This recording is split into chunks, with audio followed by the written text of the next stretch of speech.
നിങ്ങളുടെ favourite shows ഇനി ഒരിക്കലും മിസ്സാവില്ല. ഇപ്പോൾ C5 കാണും നിങ്ങളുടെ ഫേവറേറ്റ് ഷോസ് തികച്ചും സൗജന്യമായി. നോക്ക് നിൽക്കുന്ന പേന മേടിക്കരുത് മാഡം.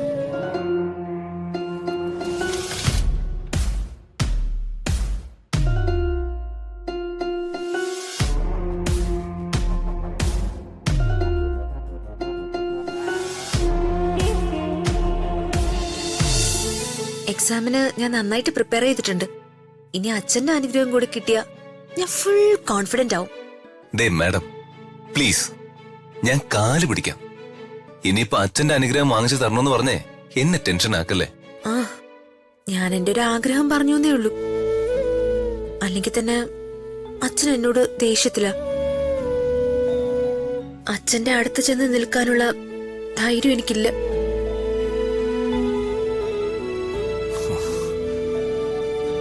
അവൾ ഒരുങ്ങിക്കെട്ടി ഇറങ്ങി.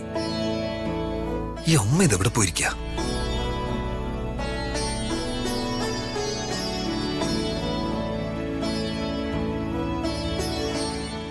മോളെ ഒരു മിനിറ്റ്. മോളെ എക്സാം നന്നായിട്ട് എഴുതാൻ ചെറിയമ്മ പൂജ നടത്തിയതാ. പ്രാർത്ഥിച്ചോളൂ.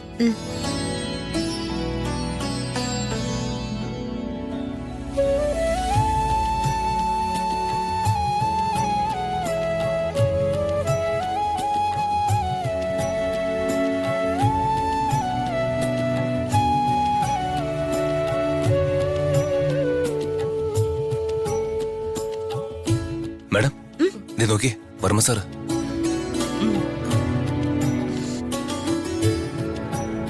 ഋതിക മാഡം, എന്തൊരു അശ്രദ്ധയാ മാഡത്തിന്.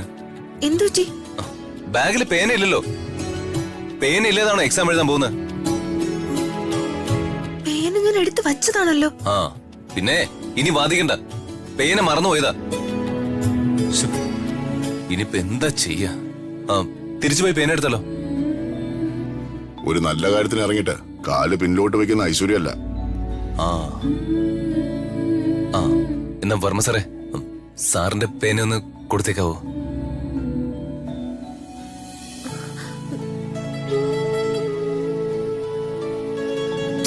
നോക്ക് നിൽക്കുന്ന പേന മേടിക്കരുത് മാഡം.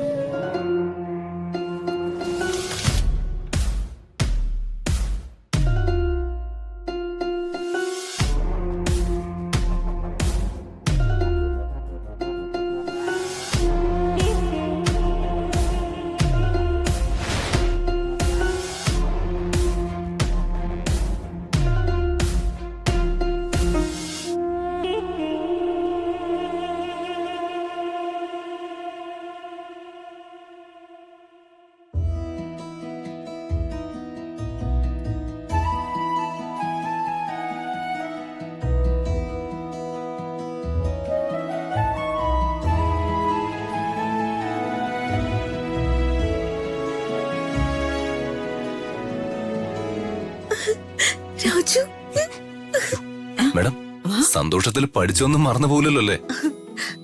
അച്ഛന്റെ പേനയല്ലേ എന്റെ കയ്യിലുള്ളത്. ഞാൻ എക്സാം നന്നായിട്ട് എഴുതും. ഫുൾ മാർക്ക് മേടിക്കും. വാ രാജു, സമയായി, നമുക്ക് ഇറങ്ങാം. ചെറിയമ്മേ, Appu bye. All the best.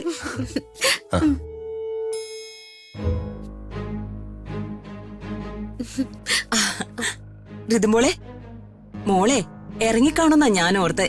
ഇപ്പോഴാ സമാധാനായേ. ഋതുമോളെ എക്സാം നല്ലതുപോലെ എഴുതി പാസ്സാവാൻ വേണ്ടി ക്ഷേത്രത്തിൽ പോയി അർച്ചന കഴിപ്പിച്ചിട്ട് അമ്മായി വരുന്നേ. രാജു, സമയായി, നീ ചെന്നേ കാർ സ്റ്റാർട്ട് ചെയ്തിട്. ഋതിക മാഡം, ഞാൻ പുറത്ത് കാണും, വേഗം പറഞ്ഞേ. ദിവ്യേ, ഒരു സ്പൂണ് കൊണ്ടുവന്നേ.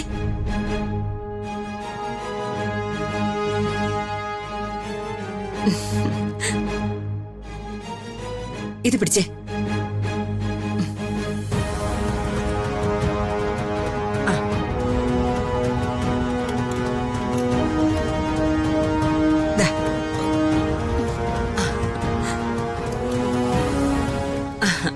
കഴിക്ക്.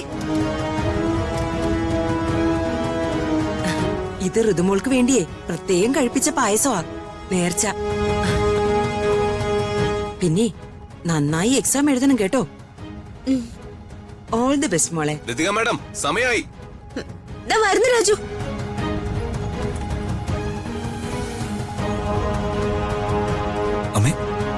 എന്താ ഇതൊക്കെ? പറയാം, നീ വാ.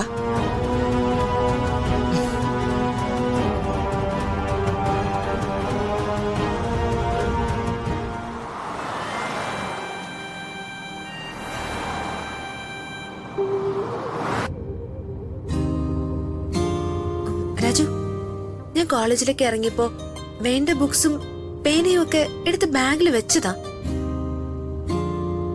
എന്നാലും എന്റെ പേന എവിടെയാ മിസ്സായത്? ആ, ഇതാണോ ആ മിസ്സായ പേന? നോക്കി.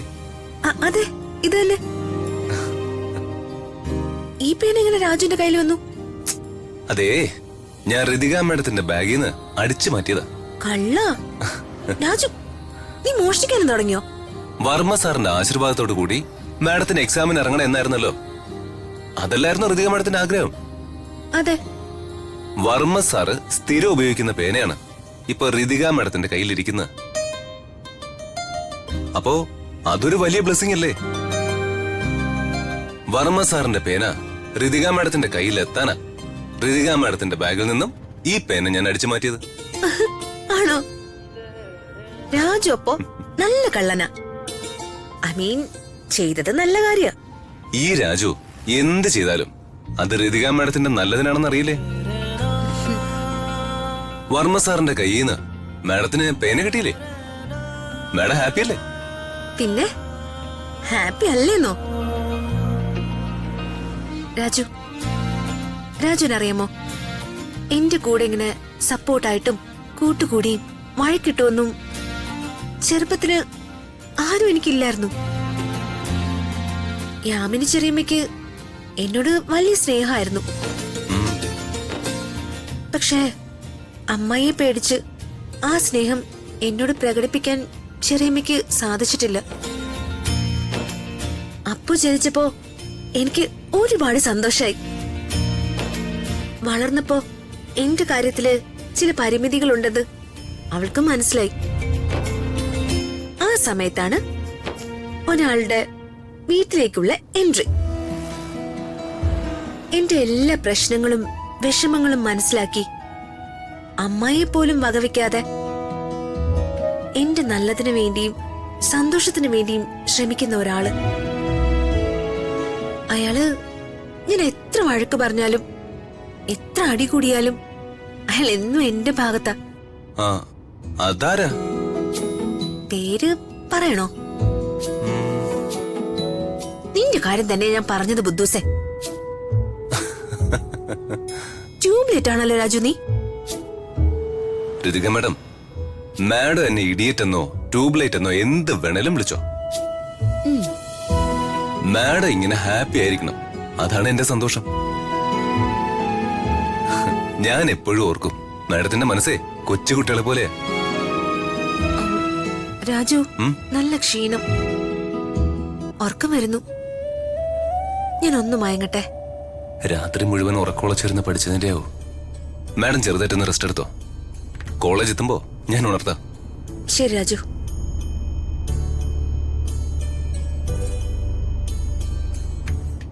ഡൗൺലോഡ് ചെയ്യൂ C5 ആപ്പ്. കാണൂ എല്ലാ എപ്പിസോഡുകളും സൗജന്യമായി.